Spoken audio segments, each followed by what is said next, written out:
मतलब टेम्परेचर ज़्यादा हो गया।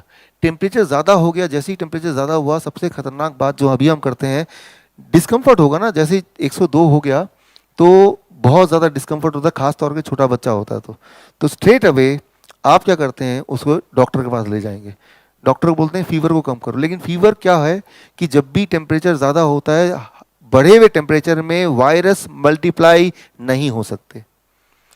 नॉर्मल टेम्परेचर में वायरस मल्टीप्लाई हो सकते हैं। तो बॉडी क्या करता है, आपको बचाने के लिए टेम्परेचर को एकदम बढ़ा देता है, तो वायरस वहीं के वहीं लिमिट हो जाते हैं। लेकिन बढ़े हुए टेम्परेचर बढ़ाए रखने के लिए बॉडी को ज़्यादा एनर्जी की ज़रूरत है, कम की ज़रूरत है, एक्सपेंस ज़्यादा होगा। तो बॉडी चाहता नहीं कि आप ज़्यादा एनर्जी खर्च करें, तो बॉडी आपके अंदर ऐसे हार्मोन प्रोड्यूस करता है ताकि आप ज़्यादा हिले डुले नहीं। ऐसा होता है जब फीवर होता है, यार मुझे घूमने का मन कर रहा है, मुझे मूवी देखने का मन कर रहा है, मुझे डांस करने का, ऐसा होता है।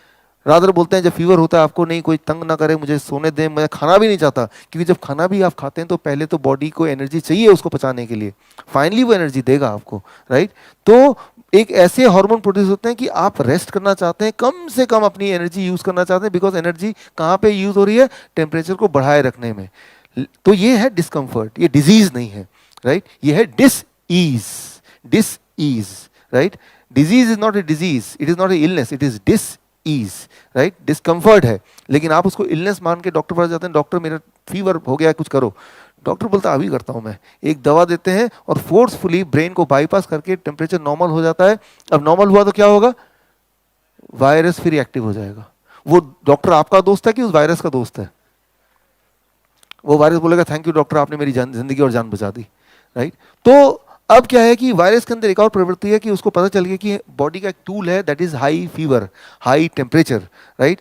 तो वो वायरस अडेप्ट हो जाएगा, टेक्निक सीख लेगा कि हाई टेम्परेचर में भी मैं डुप्लीकेट कर पाऊँ कुछ समय में।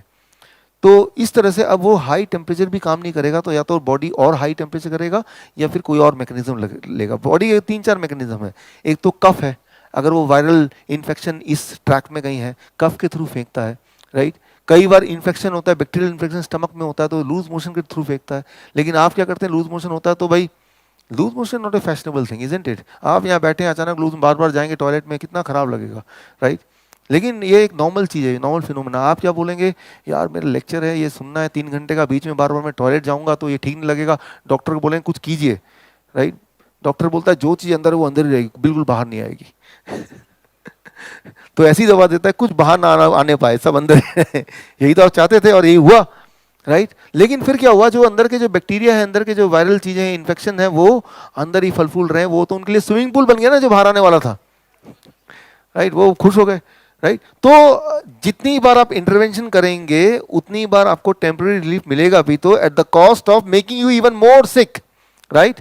और ज्यादा बीमार पड़ने की तैयारी में हैं आप, राइट। आप देखिए जो लोग, मैंने देखा है, जो लोग डेंगू में दवा लेते हैं वो 6 महीने 7 महीने 1 साल बाद तक भी उनके जोड़ों में दर्द रहता है, यू नो दैट, राइट। और हमारे कितने पेशेंट हैं जिन्होंने दवा बिल्कुल नहीं ली, सिर्फ सिंपली जो मैंने बताया उसके वैसा कुछ कर लिया, 3-4 दिन बाद and they are healthy, they are able to do everything, right. So जब भी कभी फीवर हो तो सबसे पहली बात तो उस वक्त तो डॉक्टर के पास जाना भी नहीं और किसी को बताना भी नहीं कि फीवर है, क्योंकि वो भी यही बोले पूरा धक्का मारेगा कि वहां जाओ कुछ करो, राइट। तो ये बड़ी खतरनाक बात है कि फीवर में दवा लेना, जो सबसे ज़्यादा डेंजरस, जो सबसे ज़्यादा जो दुनिया में मौतें होती हैं वो दवाइयों के साइड इफेक्ट की वजह से, वो है फीवर की दवाइयों की वजह से, non steroidal anti inflammatory drugs की वजह से सबसे ज़्यादा लोग मरते हैं दुनिया में। सारी दवाइयों की वजह से मौत होती है, लेकिन सबसे ज़्यादा मौत इसी वजह से होती है, या परमानेंट डिसेबिलिटी हो जाती है। तो आपको ये अंदाज़ा नहीं कि कितनी खतरनाक बात है, कितना डेंजरस काम करते हैं आप, कि फीवर है और आप दवा ले रहे हैं उसको नीचे करने के लिए। Fever is a tool, right, body को सपोर्ट करना है। ये ज़रूरी है कि टेम्परेचर 102 से ऊपर जाएगा, 104 हो जाएगा, 5 हो जाएगा तो बॉडी के सेल्स मरने लग सकते हैं और वो भी डैमेजिंग है। तो टेम्परेचर उतना ऊपर जाए ही ना, उसके लिए पहला स्टेप वो आपको ऑलरेडी मैंने बताया था, this gear to diet, right. Cooked food को माइनस कर दिया, जैसे ही आपने कुक्ड फूड को माइनस कर दिया टेम्परेचर ज़्यादा नहीं जा सकता, वहीं रुका रहेगा, राइट। कुक्ड फूड को माइनस कर दिया and the temperature will be held there. तो यहाँ पे मैं बोल रहा हूँ फीवर है, कॉमन कोल्ड है, लूज मोशन है, उल्टी है, these are all tools of the body to take care of you, however it may be little bit discomfort. जैसे घर में झाड़ू लगता है तब डिस्कम्फर्ट सारे परिवार के लिए होता है कि आप इधर हटो, कुर्सी को इधर हटाओ, लेकिन वो कोई प्रॉब्लम नहीं है, राइट?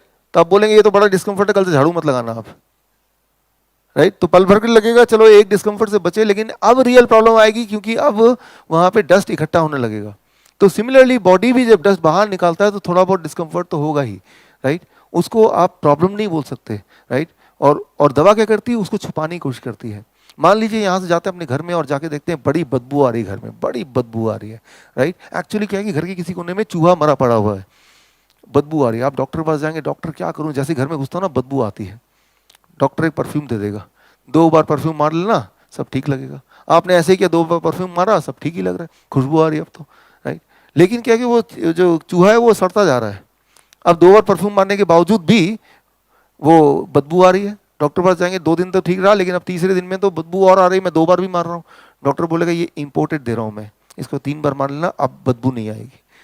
अब 3 बार मारेंगे तो वो इतना ज्यादा स्ट्रांग कि उसकी खुशबू के सामने वो बदबू नहीं छुप गई।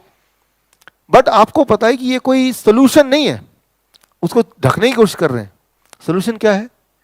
वो चूहे को पकड़ना, उठा के फेंकना है, तो बदबू अपने आप चलेगी। बदबू इज ए सिम्टम, राइट? वो प्रॉब्लम अपने आप में प्रॉब्लम नहीं है, प्रॉब्लम तो वो रहा, राइट? वो उसको आप कुछ नहीं कर रहे हैं, उसको वहीं रखे रख रहे हैं, और यहाँ पे आप उसको ढकने की कोशिश कर रहे हैं। तो ये जो स्ट्रैटेजी है, ये स्ट्रैटेजी से सिर्फ एक ही चीज हो सकता है, वो है सत्यानाश, right? you will get more sick, right? और डरना नहीं है कभी फीवर से, डरना नहीं है कि वो एक डर है कि कुछ हो गया तो, कुछ हो गया तो डरना नहीं है। आप देखिए कि अखबार में आता है बच्ची को डेंगू हुआ था और 10 दिन बाद उसका डेड बॉडी आती है और वो बिल भी 16 लाख का बिल आता है, पढ़ा होगा आप सबने। और ऐसे कितने को केसेस तो अनरिपोर्टेड जाते हैं। कुछ हो गया तो होगा जरूर, लेकिन वो भगवान के हाथ में, आपके खुद के हाथ में, आप ही अपने डॉक्टर हैं, राइट? सो ऐसे कुछ होगा नहीं। लेकिन अगर आप मेडिकल लिटरेचर पढ़ें, the moment you start taking medicine, ये जो सारी दवाइयाँ फीवर वाली, ये न जाने कितनी बार बैन हो चुकी हैं दुनिया में, लेकिन वो जो फार्मास्यूटिकल लॉबी है वो इतनी पावरफुल है कि वो बैन को हर बार, अभी 2 साल पहले सुप्रीम कोर्ट ने ये सारी दवाइयाँ एक बार फिर बैन कर दी थी, राइट? यही फीवर वाली दवा, आपको आप पढ़ेंगे अखबार में देखेंगे, आपने गूगल सर्च कीजिए तो बैन कोई दवा हो रही है, इसका मतलब कितना ज्यादा डेंजरस होगा कि फार्मास्यूटिकल लॉबी के बावजूद भी बैन करना पड़ रहा है, राइट? तो ये वाकई बहुत डेंजरस है। किसी भी इंसान को कभी भी इस दवा की जरूरत कभी नहीं पड़ती है, ना पड़नी चाहिए, ना लेनी चाहिए कभी भी, किसी भी एक्सट्रीम केस में।